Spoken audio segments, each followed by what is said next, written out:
मुलं शाळेतून आज लवकर घरी आलीत, तर त्यांनी हट्ट केला की आई आमच्याबरोबर पेरू काढायला चल, म्हणून पेरू काढायला आलेले आहे. तर आता बघायला 2-3 पेरूची झाडं आहेत, पण झाडं अगदी बहरलेली आहेत आणि मुलांनी पेरू काढलेले आहेत.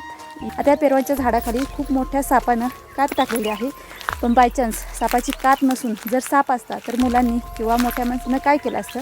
ही बघा, इथून बाडीतून साप बाहेर आलेला आहे आणि त्यानं कात टाकलेली आहे आणि जवळजवळ ही मला वाटतं ताजी काते, एक 8-10 दिवस झाले असतील. तर काळजी घ्या. मुलांना जर कुठल्या बागेत घेऊन गेलात फळबागांच्या, तर अजिबात त्यांना अशा पातोळ्यामध्ये किंवा झाडांवरती डायरेक्ट चढून देऊ नका किंवा पातोळ्यामध्ये चालून देऊ नका. काळजी घ्या आणि काळजीपूर्वकच फळबागांमधली फळं काढा. बाकी छोटीशी म्हटलं माहिती आहे ती तुमच्याशी शेअर करावी, कारण की माणूस हा मोठा धर्म आहे. बाकी अख्खं पेरूचं झाड बहरलं आहे. या तुम्ही ही आपल्या शेतातील पेरू खायला.